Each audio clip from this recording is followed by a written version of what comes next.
everyone. This is Surbhi. Welcome back to my channel, Easy Learning with Surbhi. And this is another episode on Go Unplugged with Surbhi. Today we have an amazing guest, Melchizedek. Well, Melchi started his career in the corporate world and then he switched on to coaching and training. And now he has over 7 years of training and coaching experience. He talks about communication skills, emotional intelligence, and also he's certified trainer in Posh training, which is prevention of sexual harassment. He is also an English language trainer. In this podcast, you're going to gain a lot of knowledge related to sexual harassment, what steps can be taken, and what are the reasons behind it. This is going to be an eye opener for you guys, so make sure you watch it till the end. And you think this podcast has really made you aware, do share this with everyone around you, all right? So let's take a back seat and watch this podcast.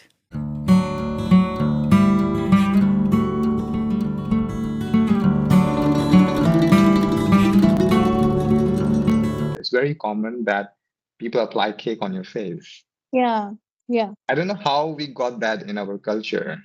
Hmm. Because if I go back 10 or 20 years, that was not a part of our culture. And most of the women who actually go through sexual harassment at workplace, they Hmm. just stay silent. They don't report it. Posh is not only about prevention of sexual harassment, it's, it's also about providing a safe space and a comfortable space at Hmm. workplace. So this thing is picking up nowadays, like I've seen a lot of teenagers, a lot of males telling them that I am alpha male. So Yeah, who told you that you are alpha male? hello, Melky. Hi, Surbhi. How are you doing?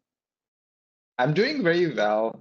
Started this new year with on a positive note, and I'm honored to be here with you today. Oh, I'm so honored. Actually, I'm so honored to have you here. And even I'm beginning my new year with this first conversation with you. So I'm really glad. And thank you for coming on my podcast. My pleasure, Surbhi, and thanks for the invitation. Oh, no, it's my pleasure, actually. Okay, so Melky, before we begin this whole conversation, help me pronounce your name properly. Full name. Okay, so my name is pronounced as Melchizedek. In English, the pronunciation is Melchizedek, and it's a Hebrew name, right? Yeah. So easier pronunciation is Melchizedek, Melchizedek. Okay. right? What Right. does the name mean, Melky? So the name means Prince of Peace, and this is a Hebrew name. If someone has read Alchemist, the book, the name is also mentioned in that book. I've All right. never met a person with that name. I don't know what was going in my father's mind when he gave me that name. Oh, but it's a unique name. It's a unique name, right? You should be proud of it. I really like your name actually, and the short version, Melky. It sounds really cool. Yeah, actually, no one calls me Melchizedek. Uh, Everyone calls me Melchi, or everyone calls me with my last name, Samuel or Sam. Yeah, Samuel. but I prefer to be Melchi, called Melchi, right? Okay, great. So, Melky, I have given you a brief introduction. Okay, but before that, I want to know that where are you connecting from exactly? I am currently located in Kurukshetra. It's a city in Haryana, a land of Mahabharat. Yes. Yeah, and yeah, Yeah. and I'm currently living with my parents. And where are you originally from, Melky? Wow, that's that's a very difficult question to answer. So I am a perfect example of unity in diversity of India. I call myself a cross-cultural kid. I'm Oh, a wow. cross-cultural kid because so when someone asked me when I was a kid, when someone asked me where are you from, that question actually triggered me because I don't know what to answer.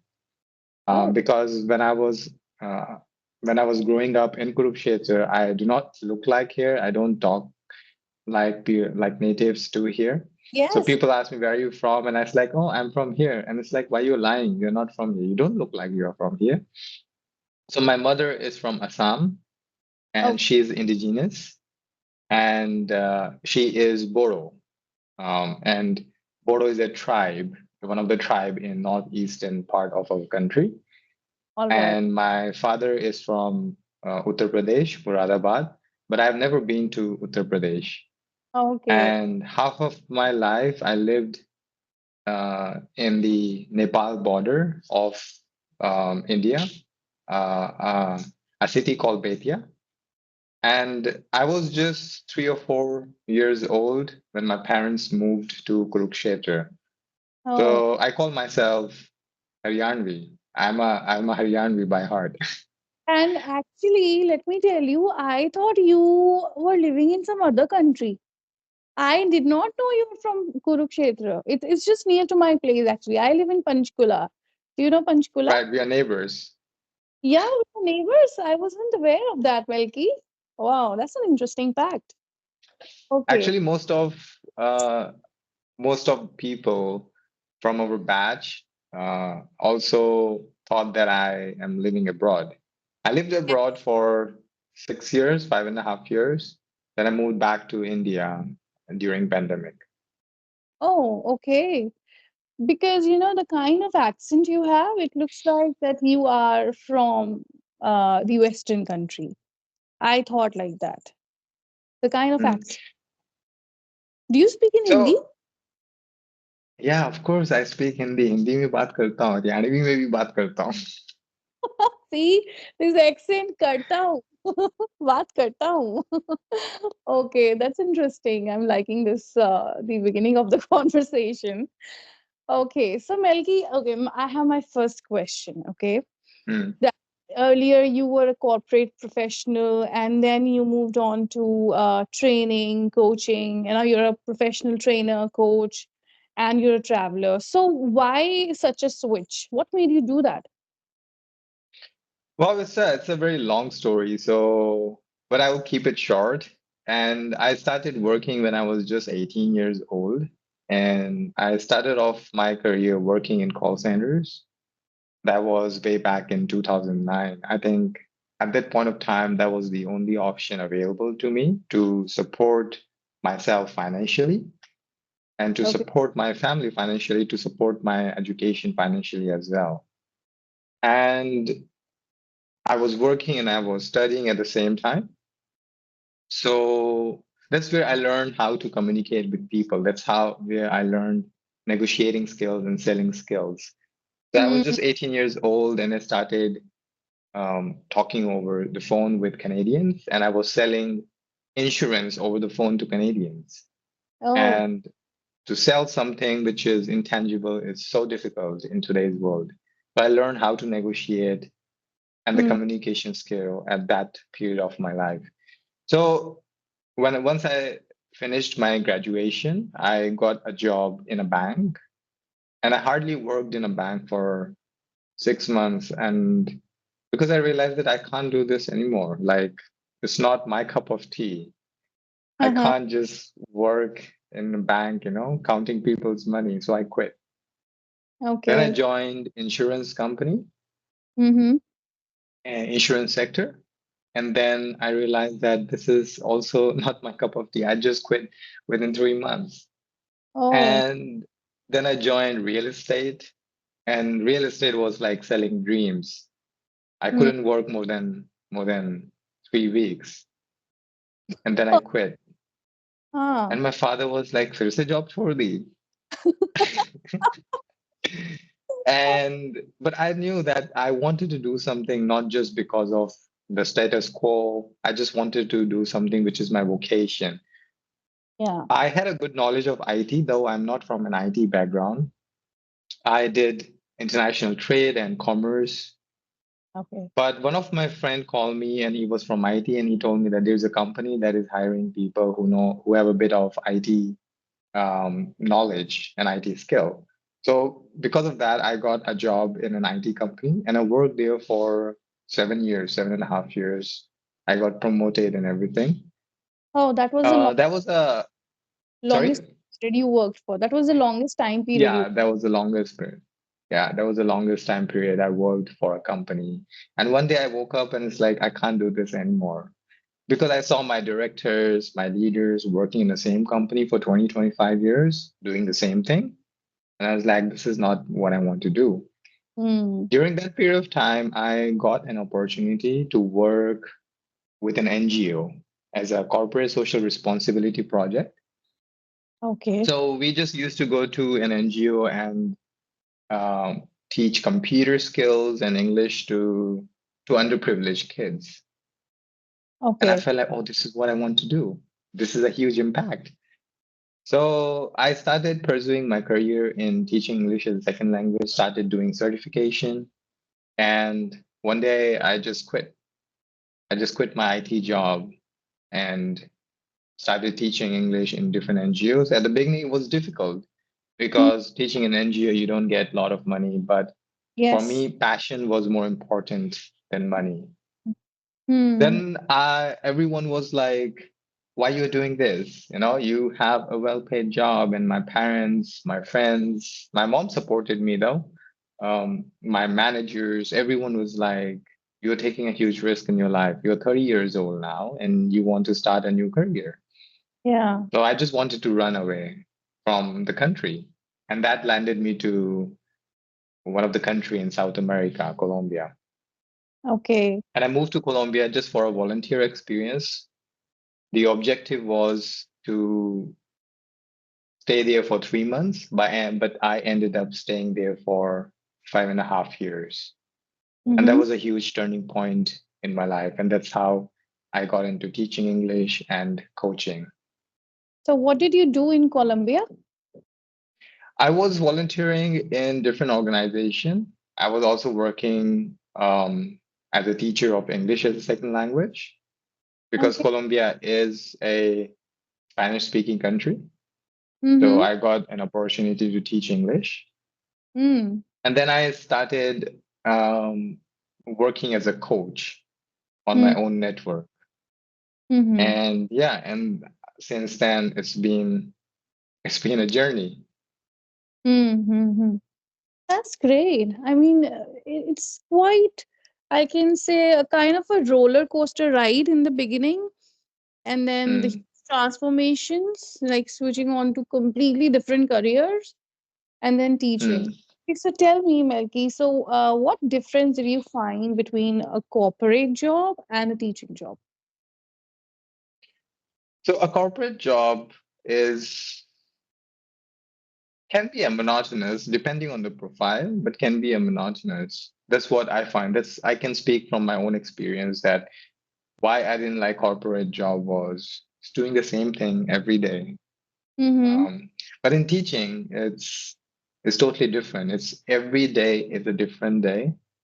Mm-hmm. Even if you are working with the same student, if you're working with the same client, every day is a different day. Every day you teach something. Every day is a new conversation, and every day you get to learn something. So even though you are a teacher and you are teaching something, but at the same time you get to learn something from others.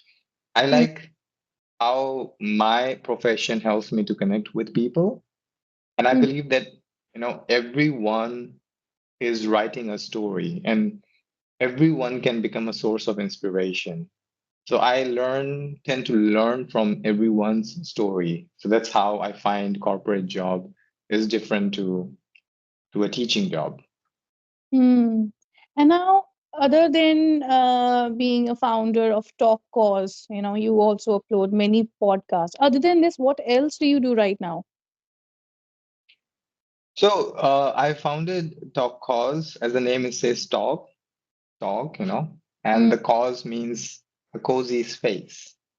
So the mm, whole idea behind TalkCoz is to provide a meaningful and a safe space to people to have conversation.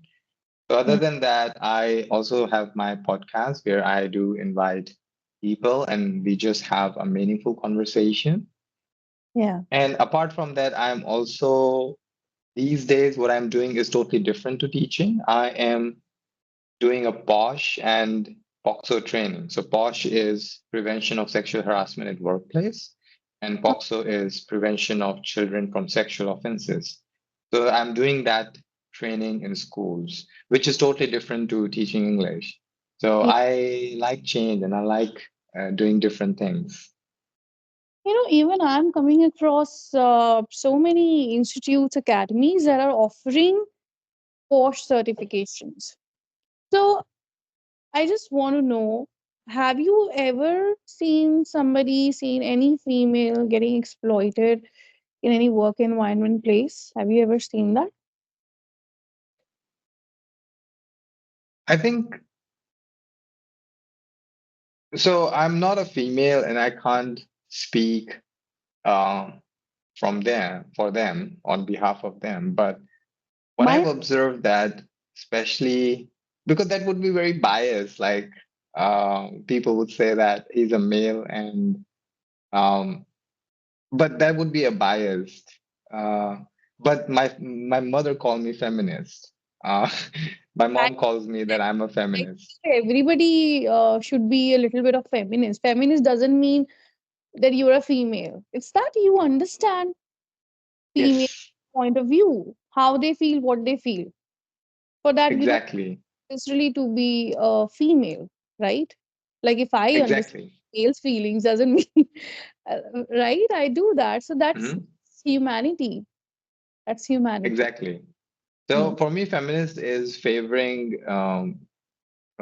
women and also standing up for them. Hmm. So, not sure if I have seen anyone getting exploited, but I would like to especially talk about what's especially happening in our country nowadays called prank culture. Prank culture. Hmm. Right. It's very trending these days in corporates and institute where, and it's a very subtle way of harassment where people, oh, this is a prank, they do kind of something like which is Hmm. considered as a prank, Hmm. but in a very subtle way you are kind of encouraging harassment. And I Hmm. think Bollywood also encourage that, right? If you do something like didi dar gay, that kind of sort of thing, but it's a very in a subtle way you're kind of encouraging harassment. For example, recently I I give that example. I won't tell the company's name or someone's name, but I give an example. There was this birthday celebration of one of the team members, and you might have noticed, and I think our audience can also relate that it's very common that people apply cake on your face. Yeah. Yeah. I don't know how we got that in our culture, Hmm. because if I go back 10 or 20 years, that was not a part of our culture. So Hmm. people applying cake on your face, and that's very normal in corporates, in schools and institutes. But one Hmm. of the team members, it was her birthday and they cut a cake, and there was a team member who applied cake on her face. So the face was full of cake and there was no space to apply cake. And the another person applied cake on her neck. Hmm. And this girl found it offended and she got offended. Because you never know what trauma the person has, and maybe a childhood trauma, that kind of trauma that triggered the touch on her neck. Hmm. And she filed a complaint, and that person was terminated, and the action was taken Oh. against the team member. So it's a very subtle way of prank culture which is happening, which may lead to sexual harassment or any kind of harassment. See, So it all yeah. happens in the on the festival of Holi, where Mm, everyone mm, wears colors on each other's faces. And honestly, if I talk from my perspective, I don't like to smear color on the opposite gender. I just don't find it right, because mm. anyhow you're touching the other person, and other person is doing that to me or to any other woman. You are invading that person's space. Exactly. I believe that touching, anywhere, it isn't right. Mhm, mhm. Even if maybe if touching is right, but the person who's getting touched may find the intention. The touch is also different. Yeah. And we women, I don't know about you, but we sense it a lot. Kind of Hmm. can actually tell that what kind of touch is this. Either it's a handshake or it's a, touch here or anywhere. Like, I believe we women can sense it really well with what intention the other person is touching. Right. And most of the women who actually go through sexual harassment at workplace, they Hmm. just stay silent. They don't report it. Wow. Because of fear? So because of fear, because of stigma, because of there won't be any action, because of retaliation. Hmm. So Hmm. yeah, it's very important to spread that awareness, to spread about gender sensitization and equality, because a lot of people are not even aware that we live in a patriarchy world, and um, mostly men are favored. For example, all the swear words are in Hindi Hmm. are against women, right? Yeah. And a very simple word. Do you know the term of मुझे मेरी husband? Exactly, We don't say पापा की कसम, we say माँ की कसम है मुझे. बहन, माँ. exactly. Yeah, right. Yeah. And the word husband, do you know the origin of the word husband? No. So the word hus, it's a Latin term. So Okay. hus means house, and husbandry. Do you know husbandry? Animal husbandry. So the word is Yeah. considered as the owner of the animals, Hmm. or owner of the property, owner of the house. So a Hmm. husband of a wife simply means a owner of a woman. Oh, that's a that's a new fact for me, and Yeah, and I don't like it. Husband means honor of the wife. yes, owner of a woman. If you get into and this is how this world is formed as a patriarchal world. I Hmm. got to learn this when I was conducting a training of gender sensitization and equality, and I was shocked. And And I wife. got deeper into uh, that. I'm sorry, I'm interrupting. What does wife mean? I mean, uh, Wife simply means woman. wife simply means a woman. Okay, that's new. Right. That's new for everyone. I believe who is listening to us. Yeah. Hmm. So husband means owner of a house or a property, and wife is considered as a property of a woman. Sorry, of a husband. Uh, So you see that how patriarchal world we live in. So hmm. that's why it's very important to spread awareness, um, to empower women, and that's why I'm not switching, but I also want to do the Posh and the POXO and the gender sensitization and equality training. During this training, have you ever found something fascinating or something that actually shocked you wherever you conducted that? Something that shocked me that people are not aware.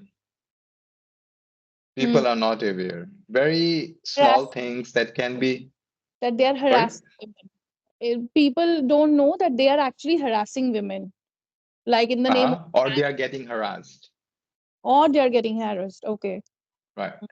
So people are not aware, and that was really shocking for me. Even like when I asked them like a small example, and people say like, no, this is not harassment, but this is harassment. Mm-hmm. A very good example. Let's say a person A is telling an inappropriate joke to a person B at a workplace, and a Hmm. person C is walking by. Will Hmm. that be considered? And but the person C got offended. Will that be considered as a harassment? Now, who is getting, like, who has got offended? So a person A is telling a joke to person B, and the joke is inappropriate, and the Hmm. person C is walking by, Hmm. overheard that joke, but Hmm. got offended. Will that be considered as harassment? See, like it depends on the intention of the person A. Because if person A sees person C coming there or just walking by them, so that person should stop. And by the way, in the first place, there should not be any such jokes, I believe. It's completely, Exactly. So it will be considered as harassment. yeah, actually, I'm coming to that. Why, in the first place, that person is saying such inappropriate kind of things? Because you see, this happens, I think, everywhere, Melky, and people are taking it very lightly. On the Mm, name of jokes where uh, women are somewhere, they are. I think they are exploited because, like, even there are jokes on husband and wife where it's mostly about wives.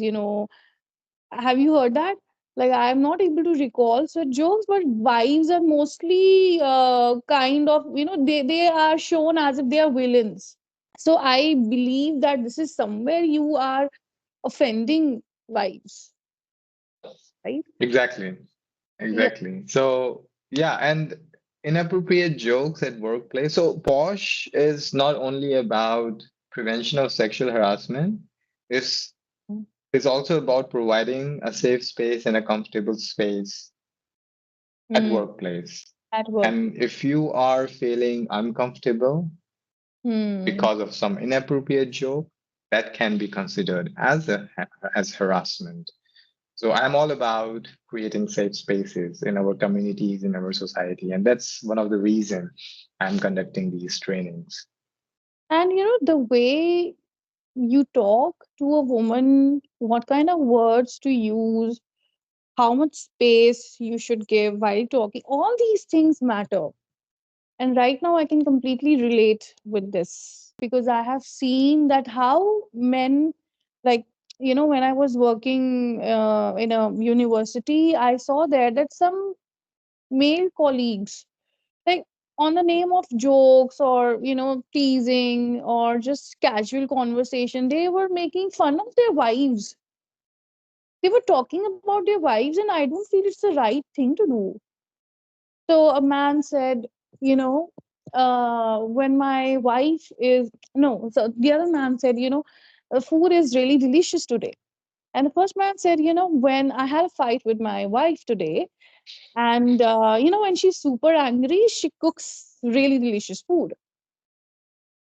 I don't know, somehow I didn't find it right. Mm, Well, we all are sitting there, and I don't think so. You should be talking like that very openly.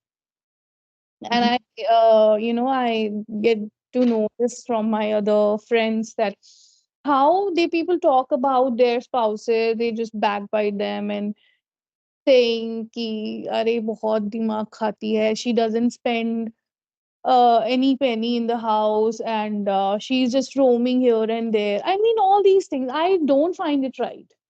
You cannot talk about your spouse, even a woman. You cannot talk about your spouses like that. Any, I mean, your colleagues. I don't find it right. Do you think Mm. it's harassment? Yes, it's a psychological harassment. There are different kind of harassment. This one is a psychological harassment.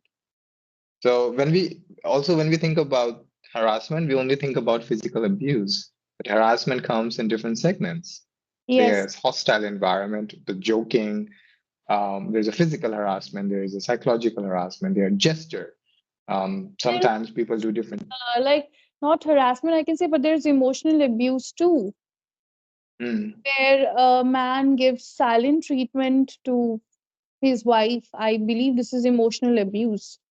exactly. And there's a term called gaslighting, manipulating. Gaslighting, actually, gaslighting is also getting trendy. This term, gaslighting. What is gaslighting actually? Can you tell me more about it? So sure. So I think it started from a movie. The name of the movie itself, I think, is Gaslight, Gaslighting. and it was in 1927. So what happened in that movie? There was a husband who was manipulating women, his wife, by by putting on the lights of the room, by making the room dark, by putting on the curtains, and telling her that, oh, it's not dark. Oh, it's not. It's a problem with you. Mm. And so what he was doing is manipulating the reality and making her believe that she is really a psycho. Uh, so that is actually gaslighting, that, shifting the reality and making someone believe that, hey, there's nothing wrong. The problem is you, not the situation is wrong. And that's happening a lot these days in a very subtle way. And I think the problem is, I don't know where this problem started, but if you look back in our families, in Mm. our society, Mm. when a boy is born, a very much importance is given to the boy rather than a baby girl. And Mm. also, a boy is given a toy, a gun, Mm. or a plane to play with. And a Mm. girl is given a toy with like a doll Mm. or maybe a kitchen utensils to play with. Because since she's a kid, she's being prepared to take care of a child, to take care of a family, to take care of, kitchen and all that stuff. And while the boy is playing with a gun, Mm. so this is, Where it started from, Melky? I'm not sure where it started, but if you look back in the history of time, it all started with the patriarchal society. Yeah. The whole world is patriarchal itself. Because when Mm. we think of God, we only think God as a male supreme, right? Mm. Mm. Mm. Mm. Yeah.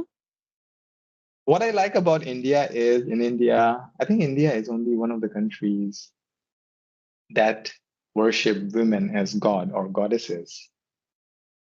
But it's also kind of irony that India is a country with high number of abuses and Mm. harassment cases against women.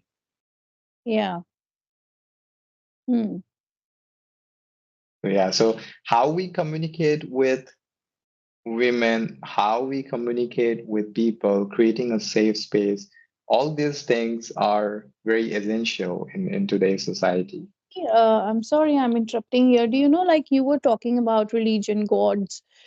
Even if you look at gods, if you read scriptures, you see before any male god, we take name of goddess. Like we say Radha Right, Krishna, Siya Ram, right? right, So even Lord Shiva would put Mata Parvati before him, no? right. Lakshmi, Vishnu. Even our country, Bharat Mata, right? What I believe, Mother Nature. people haven't followed it. I think that they have taken women for granted, or it is considered that a woman has to look after the house, family, and when she has kids, so then she's looking after her kids, leaving all her career ambitions aside. She has to do this, she has to manage, she has to cook. Even if she's going out, she's working, again it is expected from her that when she comes back, she has to cook. Why? Mm, Why isn't that man? I mm, don't this thing. I don't get this concept. So I don't know. Even I have also seen. I believe this. We have been doing that since ages. If you see our history, like you were saying in the history, like, and we also talk about alpha male. So oh men yeah. are considered to be providers, protectors, and women were meant to, run this house, home managers, housewives. That's why, I think from that very thing, we have been following this culture. Do you Mhm. agree? So I would like to add on to what you mentioned, alpha male. I think I've seen a lot nowadays, sigma male and alpha male. I listened this alpha male word in the animal movie actually. So I Yeah, thought, so this thing is picking up nowadays, like I've seen a lot of teenagers, a lot of males telling them that I am alpha male. So yeah, who told you that you are alpha male? what is alpha male actually? Yeah, alpha is something which is like a leader, and that usually happens in animals. in animal species, like in dogs and wolves. In a pride of lion, there's an alpha male who takes care of Okay. the family, who protects that. But Hmm. we are not animals. We are civilized beings. We have gone beyond that. Well, if you Exactly. consider yourself still an animal, that okay, you consider yourself an animal, so you are an alpha male. But who told you that you're an alpha male? We live in an equal society. Who gave you the designation that, oh, I feel that I'm alpha male, I feel that I'm sigma male, you know? Okay. Yeah. Okay. So talking about coming back to this Posh Act, so I believe Melchi are doing a great job. I'm making people aware. And now I believe that people who are listening to us, they will also get awareness from this conversation. So, Melky, from this conversation, would you like to give any message to all the people out there, and especially women who are facing some kind of such kind of issues at their workplace, and how should they deal with it? Please tell us. So a simple message is create a safe space. Create a safe space within your community, within your family. Start with creating a safe space within your family, within your community, at your workplace. And this goes both for men and women, because I consider men and women both are equal. Yes. God made men and women equal. I don't know that division, where this division started and when it started, but men and women both are equal. Hmm. And it's a complementary. We can't say that women can go alone, women can fight alone, or men can fight alone. Men are stronger, women are stronger. I think men and women both complement each other. Hmm. So first thing, we need to create a safe space within our community, within our families, learn how to communicate. And I top up with something called nonviolent communication. I think it's very essential, especially in today's world. Also for women and also for men, be aware of what your rights are. Hmm. The government has already set up the law, the act. You just need to be aware of the right. What is our right? And if you know the right, I think that's enough. So awareness is the key. Also Hmm. for men, maintain the boundary. Hmm. Maintain the boundary. Um, no one has pointed men ever, like what they are doing wrong or what they are doing right, you know. Um, but for women, I think they still a long way to go. But Hmm. women are earning their own liberty, and let them earn their own liberty. Hmm. And Melky, while you're talking about this, I think many women must be, especially men, must be thinking, and I believe that even men also, they also suffer a lot. I hear a few stories and I feel that in a relationship, they Hmm. face many issues. I believe that today there's one other wrong thing that's happening. It is that women are taking advantage of their rights. Women who are aware of their rights, they are taking advantage of it actually. They are misusing it. Do you agree? Hmm. Yes, I agree, and that's why I said both for men and women, it's very important to be aware. So Hmm. if women know their right, I think men should also know that what are the repercussions of misusing this. So there's also an act. If you misuse the posh, there will be retaliations. So that's why it's important for men to be also aware of their right. Hmm. Okay. So that's why I said men and women are equal. And it's posh is not only for women, it's also for men to be aware that Hmm. where we are taken advantage of. Yeah. Okay. So, I am really enjoying and I believe I am learning so many new things from you, Melky. And I believe my audience have learned a lot from you. So thank you so much.